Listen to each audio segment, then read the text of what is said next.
Nanti para petugas kesehatan, kami nggak mau ngurus, silakan urus sendiri-sendiri. Kami nggak peduli. Kalau tertular silakan tertular. Kami nggak mau. Kami nggak punya tenaga yang harus laki-laki ngurus laki-laki, perempuan ngurus perempuan. Kami adanya adalah tenaganya laki-laki. Semuanya di sini laki-laki, tidak ada yang perempuan. Atau sebaliknya, kami di sini semuanya laki-laki. Sementara ini yang meninggal perempuan. Silahkan diurus. Kalau tidak begitu nanti gimana coba?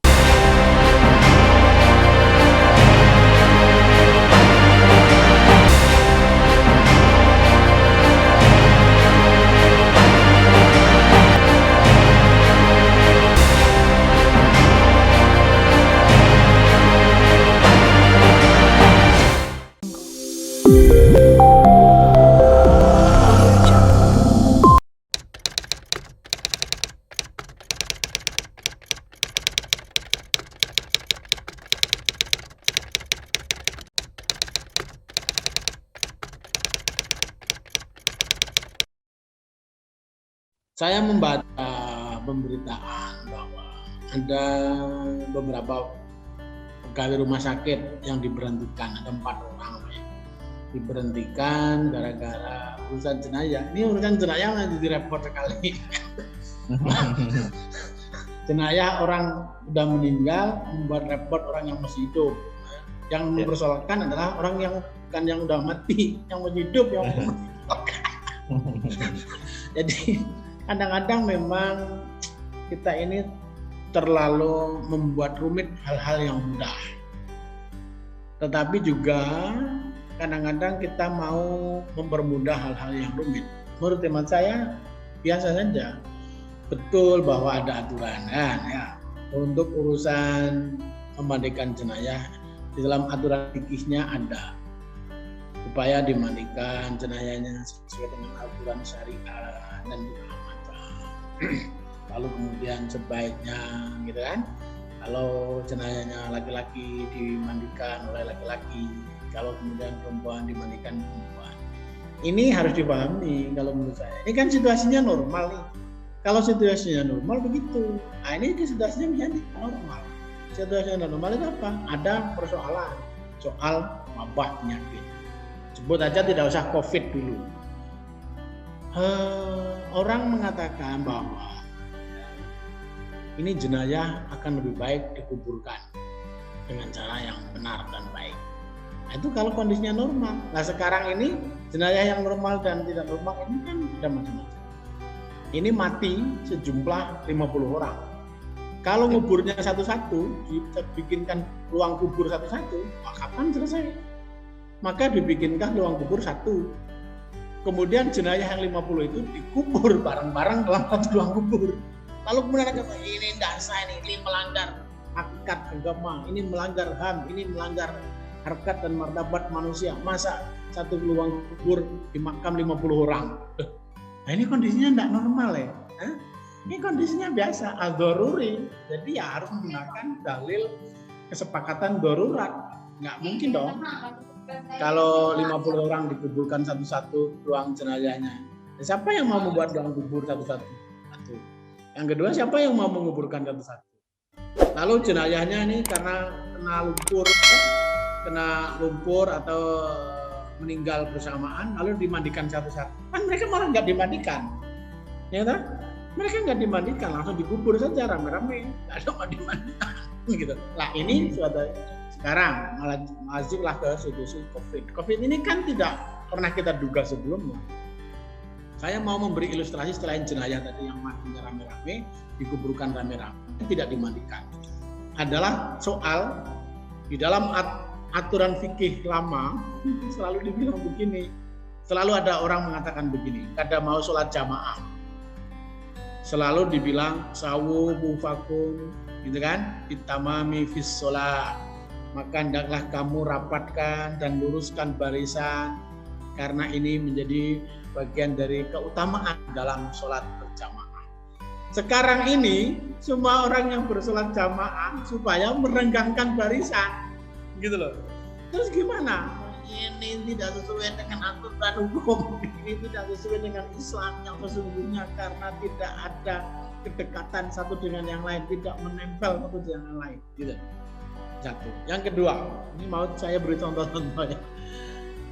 sekarang ini khutbah sudah mulai dengan menggunakan jarak jauh, Zoom.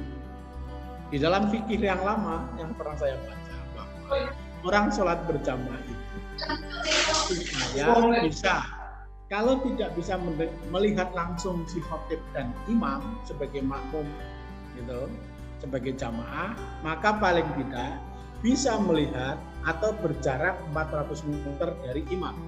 Nah saat ini kondisinya sudah ada teknologi yang kemudian bisa melihat imam walaupun dari layar televisi, dari layar screen dalam jangka jarak lebih dari 1 kilo. Lalu apakah ini tidak bisa dibenarkan? Maka para ahli hukum Islam, hukum fikih sedang merumuskan ini bagaimana sholat jamaah tapi menggunakan screen. Di tempat saya kampus itu sekarang sholat jamaah imamnya itu lewat screen, lewat layar televisi, lalu mendengarkan khutbahnya lewat layar televisi, bukan lagi langsung dari masjidnya gitu.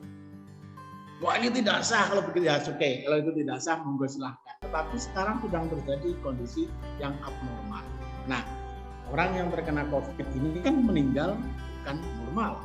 Ini memang ada wabah yang terjadi. Kalau kondisinya normal, saya sangat setuju harus dimandikan dengan cara yang normal. Oleh kalau dia laki-laki, oleh sang laki-laki. Kalau dia perempuan yang perempuan. Nah sekarang kondisinya tidak begitu. Maka kenapa tidak digunakan dalil tentang al-daruri, tentang situasi madharat yang itu bisa dibolehkan oleh para ahli. Nah saya tidak tahu kenapa kemudian yang memandikan ini kemudian harus dipecat gara-gara diajukan bahkan oleh katanya MUI dan kemudian oleh Jaksa ya. Menurut saya nanti jangan-jangan nggak ada yang mau ngurus jenazah. Nanti siapa yang mau ngurus nanti? Nanti para petugas kesehatan kami nggak mau ngurus, silahkan urus sendiri-sendiri. Kami nggak peduli. Kalau tertular silahkan tertular. Kami nggak mau. Kami nggak punya tenaga yang harus laki-laki, perempuan ngurus perempuan. Kami adanya adalah tenaganya laki-laki. Semuanya di sini laki-laki, tidak ada yang perempuan. Atau sebaliknya, kami di sini semuanya laki-laki. Sementara yang meninggal perempuan. Silahkan diurus. Kalau tidak begitu nanti gimana coba? Bukannya tambah madharat lebih banyak. Misalnya begitu. Jadi tadi saya bilang sebetulnya sesuatu yang bisa dipikirkan, bisa didiskusikan, bisa diselesaikan dengan cara yang sederhana, ya diselesaikan dengan sederhana. Baru yang serius gitu kan. Gitu. Ya.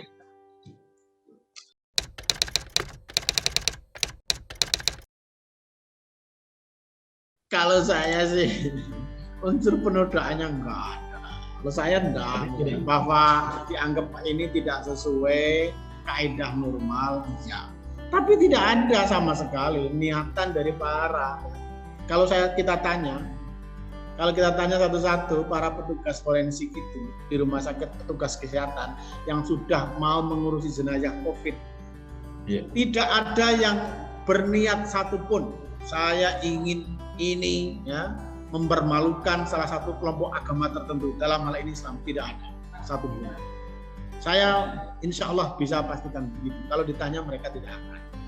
Bahwa ini agak tidak sesuai dengan kaidah fikih yang lama, bahwa yang laki-laki sebaiknya diurus laki-laki, perempuan yang perempuan itu ya. Tapi ini harus dilihat bahwa kondisinya adalah kondisi darurat, bukan kondisi normal seperti biasa. Ini bukan kondisi stabil seperti biasa. Di mana orang yang mendengar COVID aja ya, mendengar ada isolasi mandiri, itu di masyarakat sekarang stigmanya sudah jelek kok. Kasihan sekali orang yang kena COVID kok. Makanya ada banyak orang sebetulnya tidak mau periksa COVID, tidak mau isolasi. Kenapa? Karena di stigma bahwa ini adalah penyakit yang mengerikan, penyakit yang memalukan, penyakit yang akan membunuh banyak orang, sehingga banyak orang tidak mau periksa, tidak mau swab, tidak mau antigen dan segala macam. Sudahlah, saya sakit saja. Kenapa bisa begitu? Karena juga ada anggapan. Setiap yang suhunya tinggi di atas 38, yang flu batuk-batuk, lalu divonis COVID gitu loh.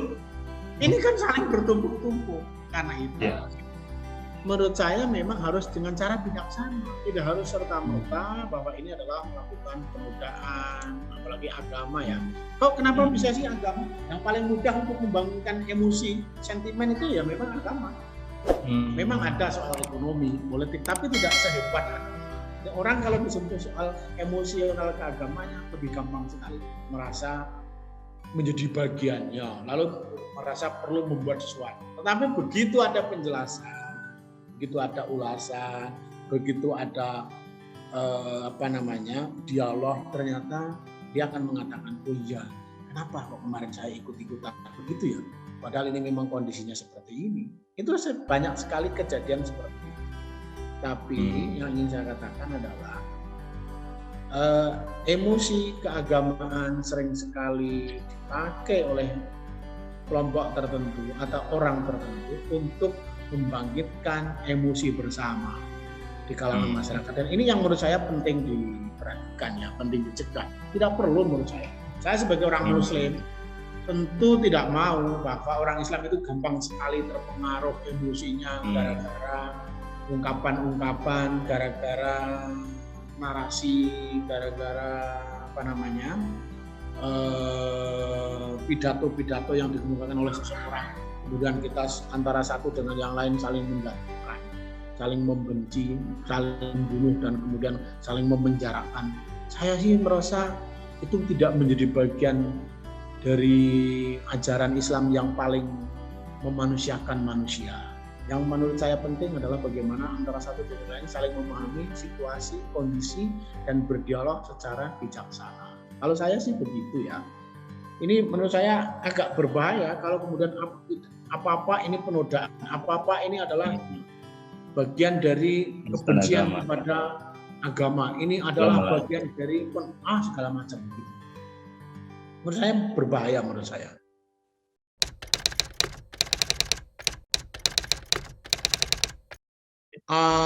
Sebagian orang mengatakan pasal penodaan agama ini pasal karet. Jadi tergantung siapa yang menafsirkan. Kalau dia punya semacam kekuatan dan kemudian punya pasukan, maka pasal agama digunakan untuk menohok kelompok orang yang sedikit, kelompok orang yang tidak memiliki kuasa, gitu-gitu.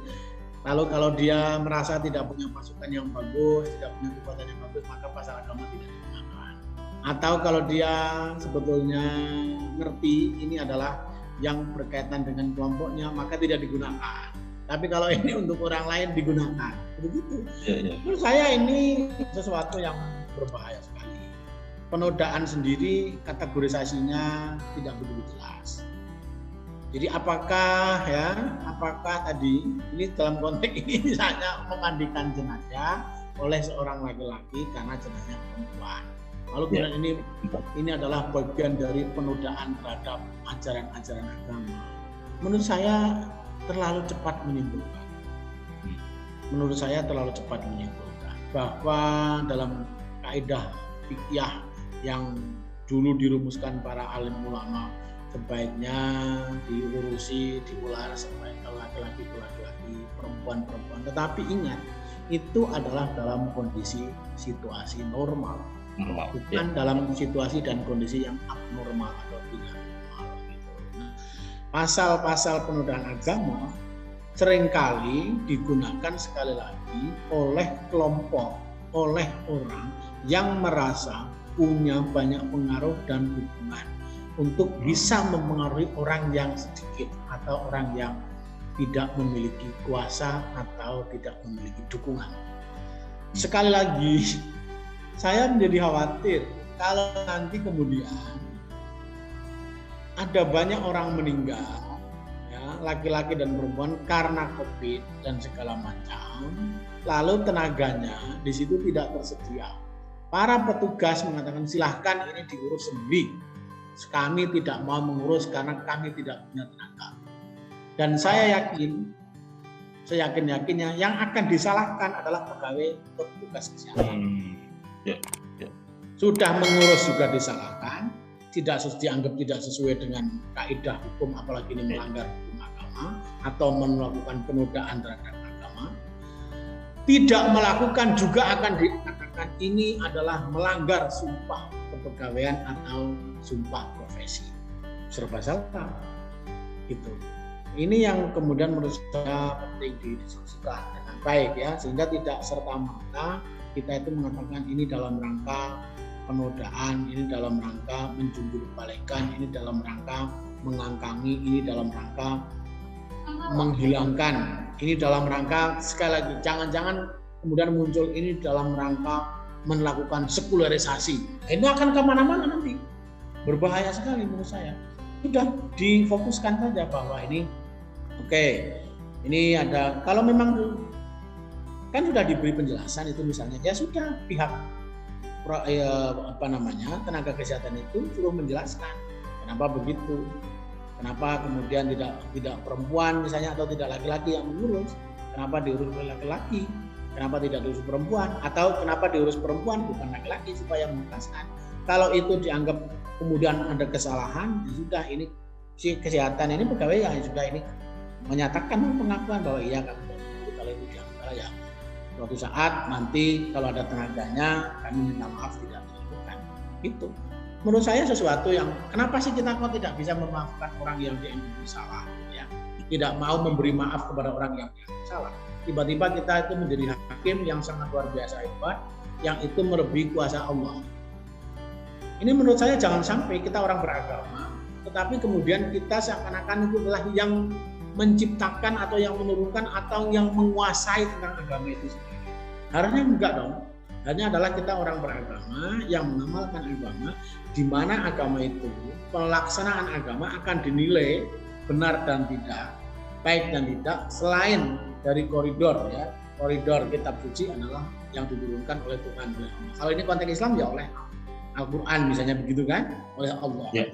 Nah, ini ada kekurangan dan segala macam, kami mohon maaf. Ini kondisinya begini. Kalau saya sih sederhana lah begitu. Dan saya tidak menganggap ini adalah penodaan terhadap agama Islam. Sama sekali tidak kalau saya.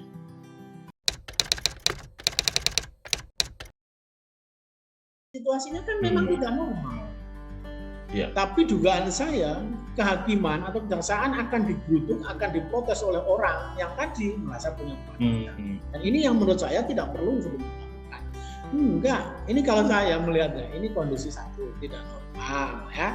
Lalu kemudian yang mengerjakan tidak ada niat, saya yakin betul tidak ada niat dalam rangka melecehkan salah satu fondasi agama tertentu, tidak sama sekali. Ini kasusnya adalah dalam kondisi sedang ada masalah, yaitu COVID-19, yang itu bermasalah untuk semua orang, gitu loh.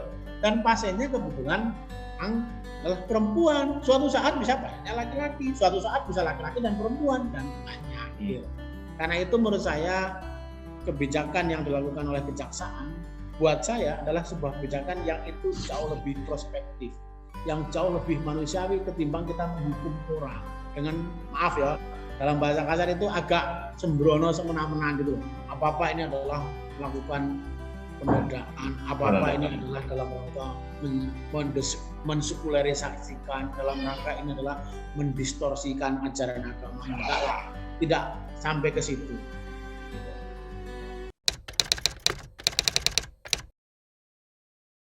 Pak polisi tentu harus banyak menerima informasi, bukan hanya dari satu kelompok, ya. Jadi informasinya banyak digali dari banyak orang, banyak kelompok, banyak versi. Ya oke, kita lihat. Ini apalagi misalnya kaitannya agama. Karena sekali lagi akan terjadi lagi loh ini. Orang meninggal karena COVID akan terjadi, ya. Saya yakin akan terjadi lagi. Saya dengar di Jawa Barat ini tiap hari bisa sampai 2.000, ya kan? Yang kena, yang mati enggak gitu kan? Yang mati enggak, tapi yang kena 2.000-an. Nah, lalu nanti kemudian misalnya yang mati tiba-tiba banyak, laki-laki, perempuan, dan segala macam. Lalu kemudian harus diulasin, gitu, harus diurus, harus dikafani, mandikan dan segala macam, sampai dikuburkan. Tenaganya tidak ada, atau tenaganya terbatas. Sementara sebut aja misalnya tenaganya laki-laki terbatas, sementara yang banyak meninggal yang perempuan, gitu misalnya ya. Menurut saya memang kalau misalnya yang meninggal perempuan kemudian yang meninggal laki-laki kan nggak ada jenazah. Yang laki-laki misalnya begitu, lalu kemudian sahabatnya muncul kan ya enggak ya. Masa sahabatnya muncul pada jenazah kebangetan namanya. Itu ada dalam dunia persihiran atau pencari kekayaan aja. Dengar bahwa suka orang melihat jenazah perempuan atau jenazah laki-laki. Itu dalam dunia persihiran atau dunia yang pencari kekayaan. Kalau ini kan enggak, tenaga kesehatan kan tidak dalam Jadi ya menurut saya memang polisi harus belajar banyak dengan kearifan-kearifan di masyarakat. Kalau di situ ada orang yang tidak setuju, maka dia tanya kepada orang yang setuju, juga tanya kepada yang setuju. Jangan kemudian tanya kepada yang setuju saja, tanya yang tidak setuju. Maka ada perbandingan pendapat. Baru kemudian Pak Polisi memberikan informasi dan kemudian mungkin tidak menyimpulkan tapi memberikan informasi begini. Silakan baiknya bagaimana untuk kedepannya lebih baik dengan kondisi yang memang sedang ada. Jangan kemudian diputuskan hanya mengambil dari salah satu pendapat gitu. Itu Mas kalau saya sih.